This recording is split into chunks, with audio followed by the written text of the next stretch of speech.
Hi friends, welcome back to our YouTube channel.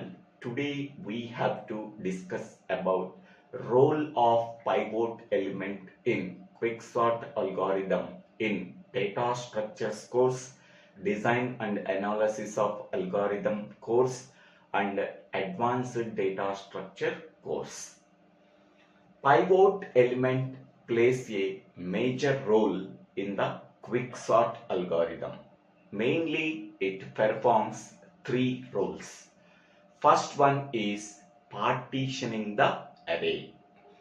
The main purpose of the pivot element is to partition the given array into two smaller sub-arrays during each iteration of the quicksort algorithm. Once we are finding out the pivot element, the elements that are less than the pivot element are placed to the left side of the pivot element. The elements greater than the pivot element are placed to the right side of the pivot element. In this way, the pivot element partition the given array into two smaller sub-arrays. And also pivot element partition the given problem into smaller sub-problems. So this is the partitioning step that is performed by the pivot element. Next, second point, this partition step plays a major role. This partition step is the key step in the divide and conquer strategy. This key step can followed in the quicksort algorithm. Okay, that means whatever the partitioning step is there, that partitioning step is the key step in the divide and conquer strategy. What is divide and conquer strategy? We have to divide the given problem into smaller sub-problems, solving each and every sub-problem separately. After that, we have to combine the solutions of each and every sub-problem. Okay, so by considering this point, we can say that partitioning step is the key step in the divide and conquer strategy. That partition step is followed by the quicksort algorithm. Next, third point, based on the choice of the pivot element. So the pivot element can be chosen as the first element of the array, but the pivot element can be chosen as the last element of the array. The pivot element can be chosen as the middle element of the array. So in this way, we have to choose the pivot element in the array. Okay, so each one can affect the performance of the quicksort algorithm and the complexity of the sorting process. So these are the three roles of performed by the pivot element in the quicksort algorithm. Next one is how to select the pivot element in the given array. Okay, so the choice of selecting the pivot element can be done in three ways. The first way is we have to choose the first element of the array as pivot element. Second one, we have to choose the last element of the array as pivot element. Third one, we have to choose the any element chosen as the pivot element. So that means randomly we have to select any element as pivot element in the array. So we are using these three strategies for selecting the pivot element. Each and every strategy can affect the performance of the quicksort algorithm. Now we can go for each and every step. The first strategy is first element as pivot element. In this strategy, we are choosing the first element of the array as pivot element. So this strategy is very simple strategies, but it can lead to poor performance, that is order of n square. This strategy is used when the array elements are already sorted or are nearly sorted.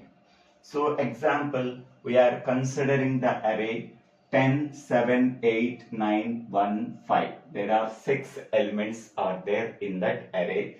This array is approximately sorted.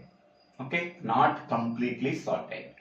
In that array, the first element is 10. That can be chosen as the pivot element. After partitioning the array, whenever we are choosing the first element as pivot element, so the array elements can be partitioned as 1, 7, 8, 9, 5, 10. That means whatever the elements that are less than the pivot element, that elements are placed to the left of the pivot element. Okay, so whenever we are choosing first element as pivot element, when the array is almost sorted or are nearly sorted, it can lead to poor performance such as order of n square.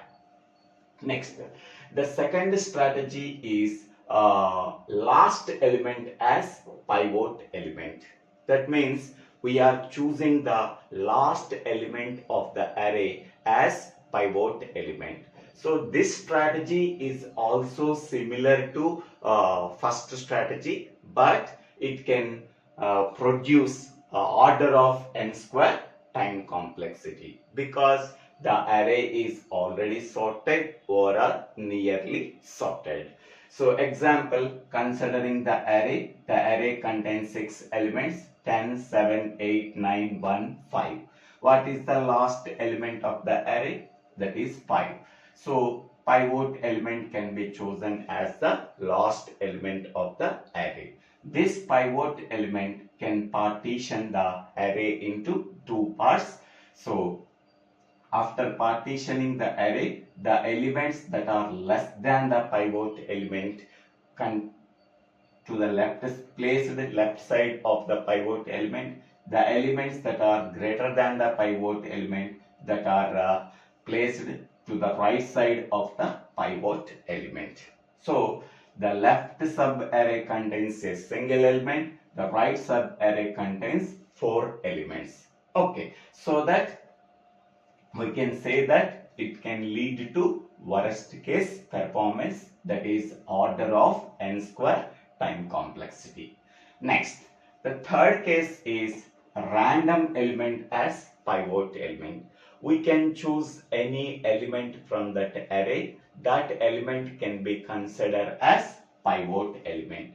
So this strategy produces average performance. The average performance is order of n log n time, but sometimes worst case complexity is also exist based on the selection of element that can be chosen as pivot, so that average performance is also there, and sometimes worst case time complexity order of n square is also exist, because we can choose any element as pivot element, maybe first element, maybe last element, maybe middle element. So at that time, so both the average case performance and worst case performance is also exist.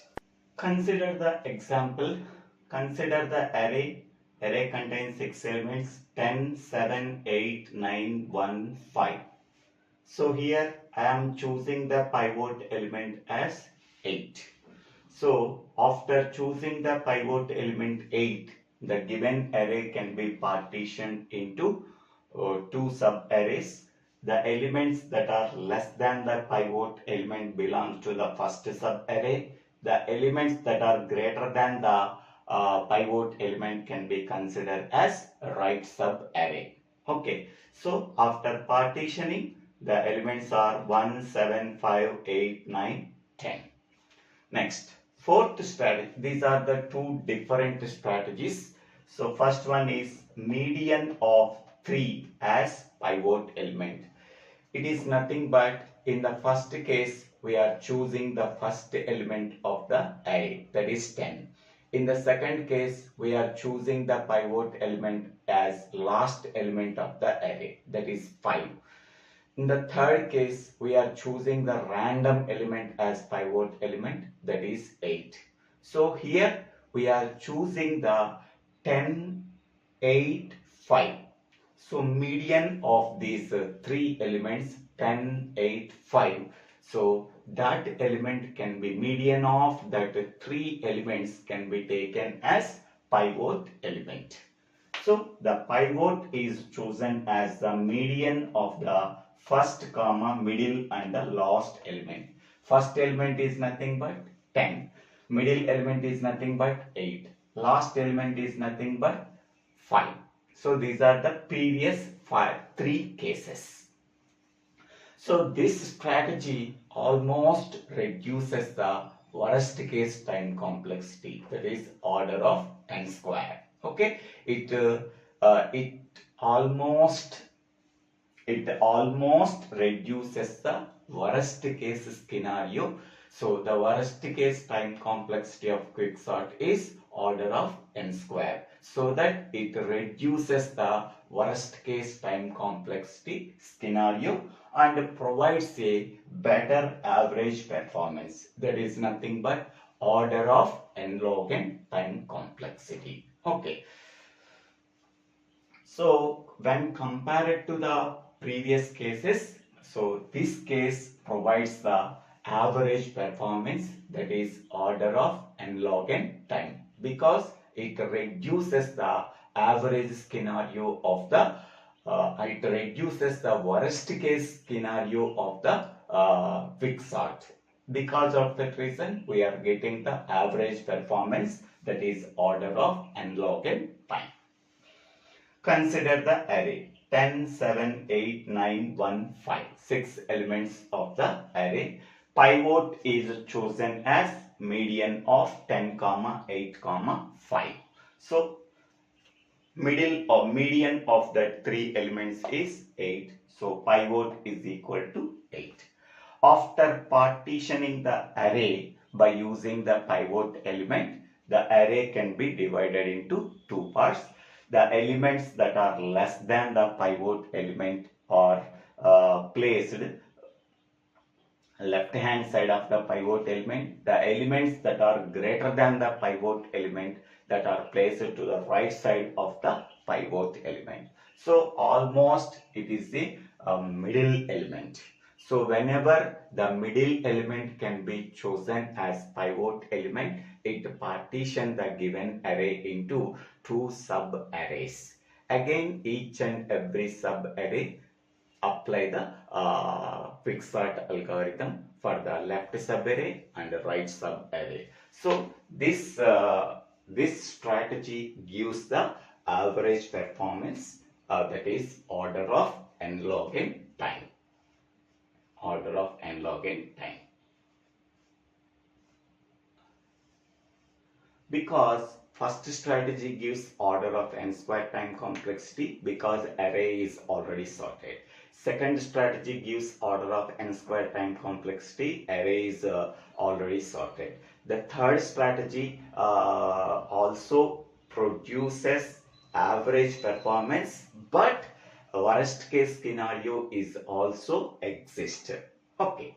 So in the fourth strategy, we are getting the average performance, that is order of n log n time. Here we have reduced the worst case time complexity. Okay.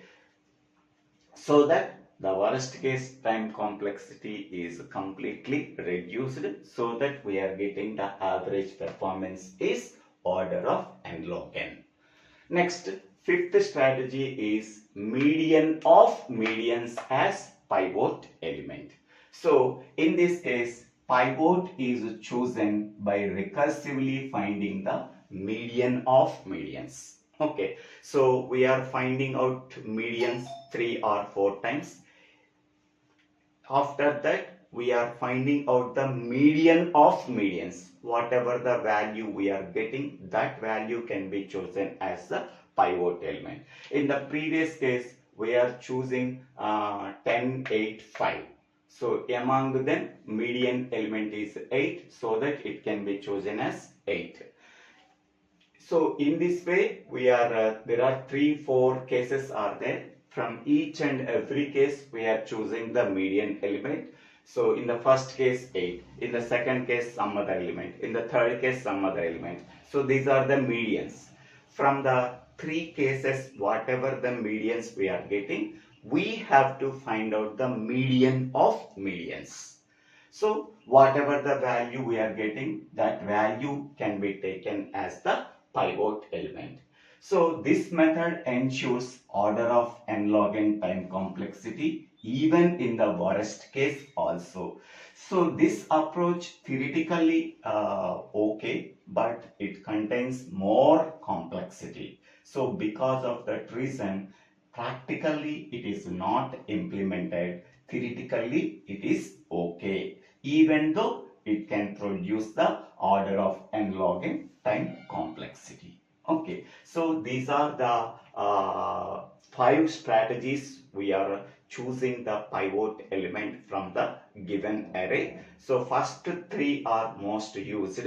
So these 2 are extensions of the previous 3 strategies. So I hope all of you understanding this video. If you have any doubts, please put your doubts in the comment section. I will try to clarify your doubts.